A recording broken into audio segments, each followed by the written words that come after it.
Hi, I'm Jenna and I'm 40 years old. I've been through a lot with my in-laws mistreating me like many other women have.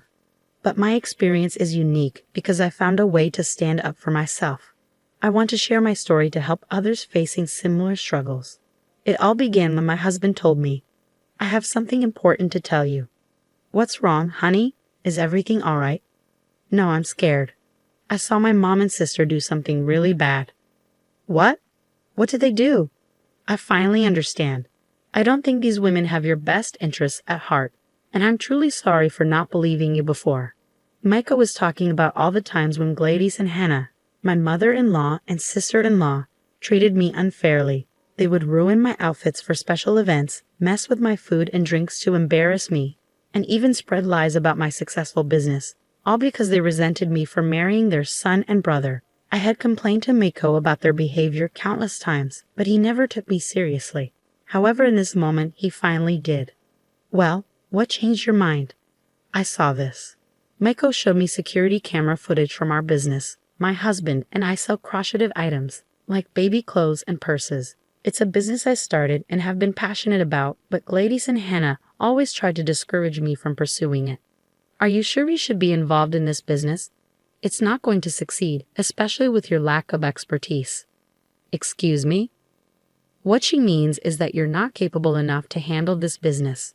You should just give up and focus on being a housewife or finding a regular job. Starting a business is too difficult for someone like you. You understand what I'm saying?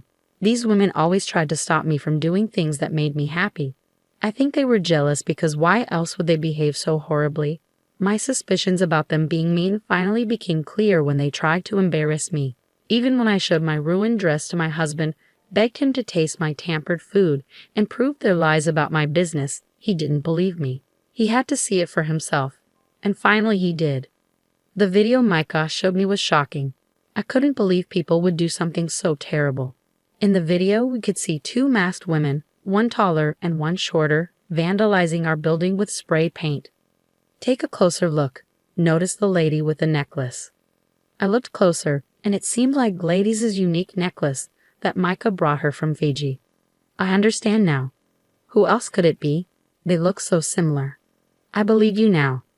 Tears welled up in my eyes. I felt both angry and hurt because it took him so long to believe me, but I also felt relieved that someone finally understood my struggles. I didn't want to tell him about this because they were his family. I couldn't just speak badly about them or take them to court for the damage they caused. But I did want to get back at them, and I had been thinking about how to do it for a long time. Suddenly, Micah's phone rang, and it was Hannah. "Speak of the devil, right?" He answered and talked to her for a bit. When he hung up, he said, "So Hannah just told me that Uncle Peter is back from his trip, and Mom wants to have a big family gathering since a lot of people are home for the summer." "Okay, when? This weekend?" "Are you going to talk to them about what we saw in the video?" "I want to, but it's hard for me. They're my mother and my sister, you know. But if you want to confront them, I'll support you in any way I can." The weekend arrived and I got to Gladys' house early to help prepare for the big family gathering. Uncle Peter was everyone's favorite, so his return after a long absence would be a special occasion. When we arrived, I noticed that both Hannah and Gladys' attitudes changed from happy and smiling to jealousy and disgust. "Oh, you two are here early." "Yeah, Mom, we wanted to lend a hand. We know there will be a lot of guests today. Aren't you sweet? We're happy to help." As I spoke, Hannah and Gladys both turned their gaze toward me, giving me looks as if I had done something wrong. But they couldn't prove it yet. "Oh, Jenna, it's awful that your lovely business was vandalized like that. I saw it on my way here. Such a tragedy. Absolutely dreadful, indeed. Even a child could sense that these women were up to something sneaky. Despite their outward concern, they seemed unusually cheerful, almost gleeful. I even caught them trying to suppress a laugh. But I had to stay quiet. I didn't want to cause a scene just yet. I was determined to get my revenge at the right time, so for now, I bided my time. I know it's just terrible. We're both wondering who could have done such a thing. Yeah, it was really upsetting to see something we put so much effort into being damaged like that." "Right, but don't worry, the police will investigate." "The police? Why involve them for such a small crime?" It's probably just some kids messing around. No need to make a big deal out of it. Oh, Hannah, it's kind of you to care about these supposed troublemakers, but they should still face consequences for their actions. They knew what they were doing. I agree with Hannah. We all did silly things as teenagers. Let's not dwell on it. Come on, let's focus on getting everything ready for the party. I could sense that they were nervous, trying to brush off the whole incident after asking so many questions about it. Micah and I exchanged a knowing glance and joined in to help with the party preparations. We spent the whole morning and early afternoon setting up, cooking, and cleaning. By 3 p.m., family members started arriving for the reunion. After finishing our tasks and relaxing a bit, Micah pulled me aside. I have something for you. It's a hidden microphone. I want you to wear it. What? Why? What's going on? I'm not strong enough to confront my mother or sister. I'm sorry I'm not as assertive as you want me to be, but maybe this is better. If you expose them, you'll get all the credit. You've always been stronger than me. Wear the mic and approach them. You might uncover something and get justice. I won't stop you. I appreciated Micah's support, even though I wished he would be more confrontational. With that, I put on the mic, hit record, and went to find those two troublemakers. I finally found them talking in the kitchen, deep in a heated discussion. Before I entered, I listened at the door to hear what they were saying. She's on to us, Mom. Did you see the way she looked at us? Stop it, Hannah. You're overreacting. She doesn't know it was us. I swear, Mom, she knows everything. Okay, calm down. Even if she suspects something, what can she do? Micah loves us, and she loves Micah. If she did find out, she'd probably tell him. And then Micah would just brush it off, saying she's imagining things. That's what's been working for us so far, hasn't it? What do you mean? Remember when we ruined her dress before her crush at business pitch? Or when we messed with her food and drink? She told Micah about it.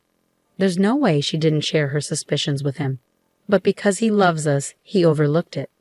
He'll do the same now. I couldn't stand their villainous conversation any longer, so I burst into the room.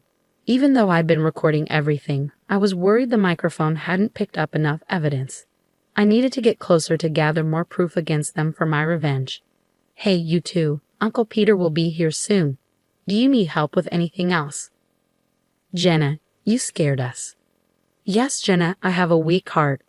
Don't startle me like that again. Apparently not weak enough. What did you just say? Oh, it's nothing. Just that you seem pretty energetic for someone your age. Energetic? How so? Well, I could have sworn I saw you doing something active recently. Maybe it was a dream, but I remember seeing you in black clothes, wearing a mask. They paused for a moment, catching on to what I was implying. Bingo. Yeah, I think you were up to something quite serious. What exactly are you implying?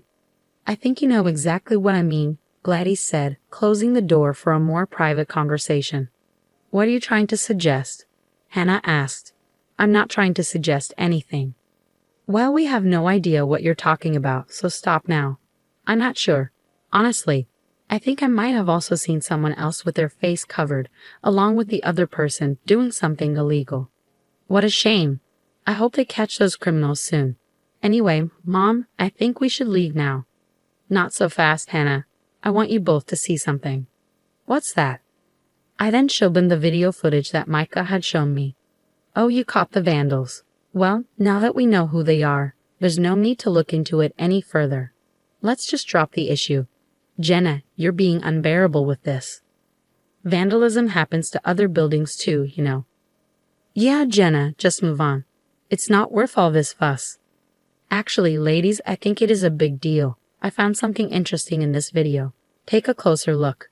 Both of them leaned in and zoomed in on the phone screen to see what I was talking about. The horror and shock on their faces confirmed all my suspicions. They were the ones who had vandalized my building. I knew it, Mom. Quiet, this doesn't prove anything. Who else has this necklace, ladies? I can't handle it anymore. Okay, it was us. Hannah, don't you dare say another word. Well, Mom, she's figured it out. I don't know what you want me to say. Yes, Jenna, we did it. We damaged your business. But what are you going to do about it? Yeah, Jenna, there's nothing you can do in this situation. We know that Micah cares more about us than he does about you.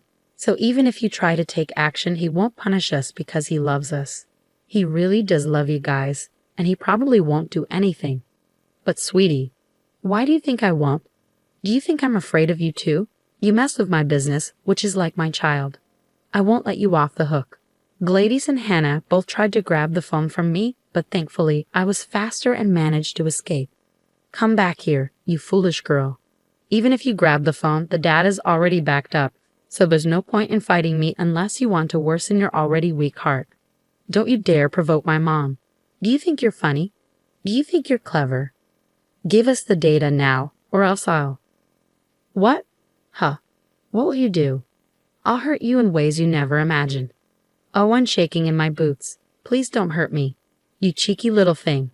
We were running around the kitchen until I finally opened the door. It's a good thing I did because right outside was Micah. Help. Your mom and sister are acting crazy. I came to tell you that Uncle Peter is here. What's happening?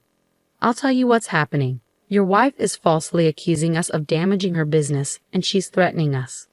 That's not true. Tell them, Micah. There was silence. Micah looked upset, struggling to speak clearly. I know you're not used to arguing with your mom and sister, or arguing at all for that matter, but I need you to stand up for me, your wife, right now. Please. Still there was silence, and Micah looked dejected. I felt a pang of disappointment. You see, honey, Micah will always side with us, not you. He loves us more. Now that's not fair.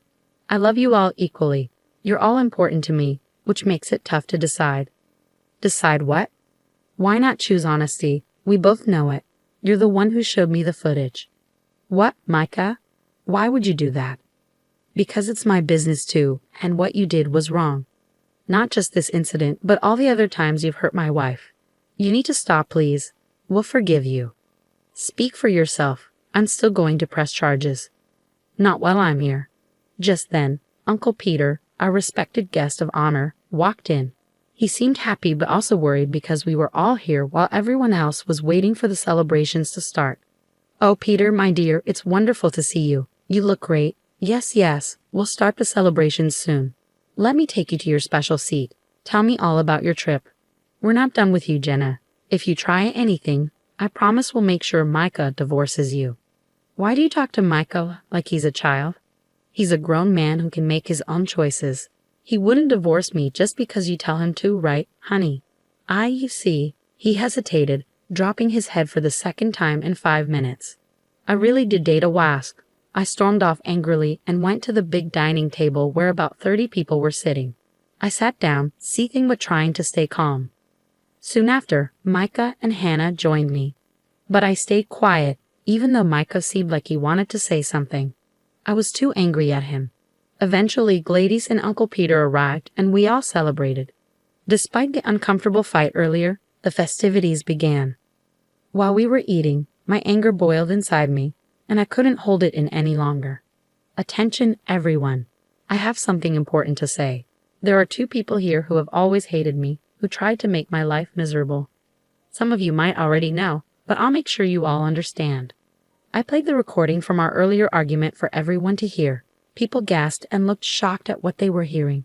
Hannah and Gladys were frozen in their seats, denying everything and accusing me of lying. The dinner turned chaotic. I yelled at Gladys and Hannah, and they yelled back. The other adults at the table tried to figure out what was happening. Micah, as usual, stayed silent. That is, until he heard sirens, and then everyone went quiet. The police were on their way to the house. What have you done, you wretch? I'll get you. I didn't do anything. I did. I'm the one who called thee. Mom, Hannah, you need to face the consequences for what you've done. I called the police on you, and they have a warrant for your arrest, because I secretly recorded the conversation that Jenna played for everyone. We've all seen how Mom and Hannah treat Jenna, but none of us said anything, especially me. Jenna is my wife, and from now on, I'm standing by her side because she's been proven right. Mom, Hannah, please cooperate. At that moment, the police entered the house and arrested Gladys, who cursed and yelled as she was taken away. Hannah tried to run but was caught by the police. Both women were embarrassed as they were dragged out of the house. They glared at me, calling me names, and at Micah, accusing him of betrayal. After Hannah and Gladys left, the night continued, albeit a bit awkwardly. We all opened up about how toxic they were. Even Uncle Peter joked that he'd rather be in prison than be around them. We laughed and enjoyed the rest of the family reunion without them. Throughout the night, some family members received calls from a local jail. Knowing it was Hannah and Gladys, some answered and told them they needed to learn a lesson. Others pretended the network was down, and many simply refused to take the calls. Micah and I grew closer after he supported me by calling the police. Hannah and Gladys paid a fine for the damages and are out of jail, but their egos took a hit. When we see them now, they look ashamed and afraid instead of jealous and disgusted, which suits me fine. Revenge has never felt so satisfying.